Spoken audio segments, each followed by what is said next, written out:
Have the opportunity to present our study on repeatability of the WaveScan system. I'd like to acknowledge my co-workers at the Naval Medical Center in San Diego, Dr. Shawhorn, Dr. Tidwell, and I'd also like to acknowledge the work of Kitty Ledgerton and Audrey Munnerlin in the assistance of this presentation. I am in the Navy with Dr. Shawhorn in San Diego, and we do work with PhysX under a cooperative research and development agreement. Because we are highly motivated to evaluate any technology which may improve our refractive surgery outcomes, such as the pilot of this aircraft, who was the first pilot to land on board an aircraft carrier 6 weeks following PRK, and this was done last week, and I had the honor of being in his back seat when he did that. So we have compelling interest in the highest refractive surgery outcomes for our patients. I will acknowledge that we have no financial interest in any product discussed here, and there is no product endorsement intended or implied. So we looked at some bench testing of the WaveScan device, looking at 63 individual refractive settings on a physically constructed Model I, and each setting of that Model I was measured 5 times, and the range of refractions is shown. Here's a schematic of the bench test Model I with the components to the left, showing 2 lenses simulating a natural lens in the cornea. This was subjected to a WaveScan device, which put onto the macula a point source of light, which emanated then from the eye, passed through a lens-lit array, and was focused onto a CCD camera, which then yielded the output. The standard Hartmann-Shack pattern is shown. The bench test now, repeatability results is as follows. We looked at the mean standard deviation of all 5 repeated measurements for those 63 Model Is. And the mean sphere, as you can see, is extremely repeatable, with the mean standard deviation being 0.05, or essentially 0. The range of the standard deviation was very tight, ranging between 0 and a quarter diopter. Looking at the mean standard deviation of the cylinder, again, it was very tight. The mean was essentially 0, and the range was 0 to a quarter diopter. Looking at the axis, very nice repeatability with a mean standard deviation of 0.4 degrees and a range of 0 to 3.6.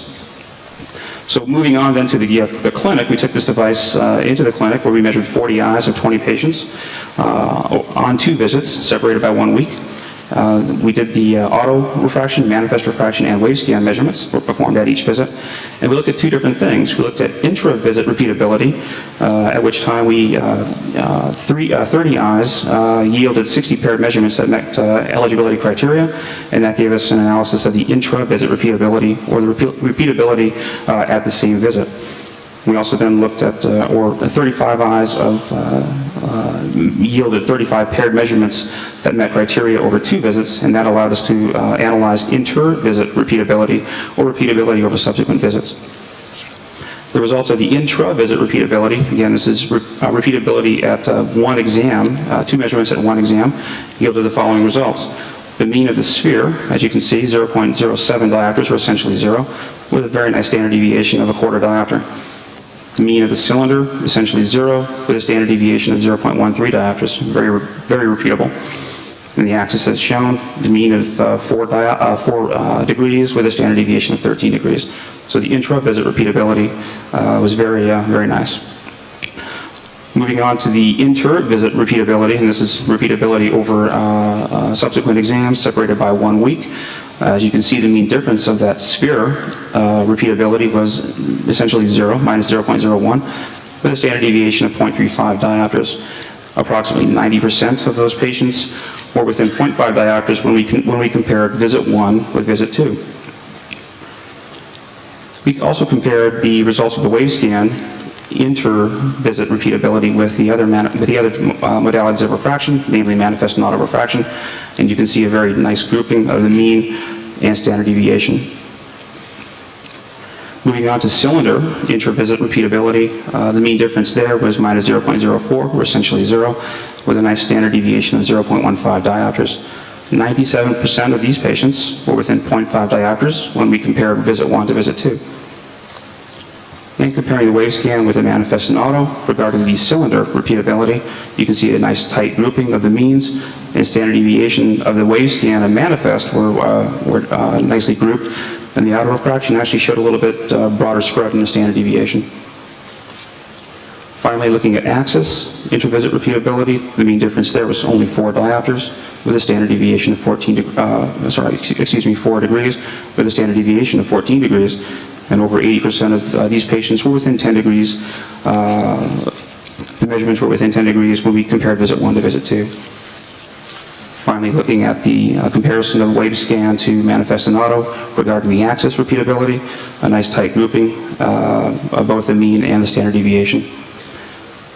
So in conclusion, the WaveScan measurements are repeatable with no statistical difference in intra and inter-visit repeatability.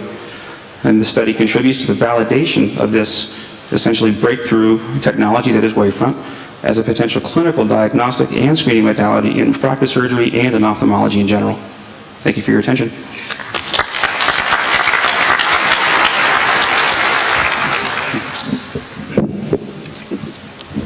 So Dave, was there any apprehension the first time you... No? Regarding the pilot? Yeah. No, absolutely not. No, I was in quite close contact with him. He said he's never flown the ball to land on a carrier better than after surgery, and I felt quite confident in his abilities and felt honored in riding in his backseat. That was a very nice paper, David. I have a question. You used the same exact unit that we all see on the floor here, or did you have a prototype? No, we used the same exact unit as on the floor. Great. Thank you. Thank you.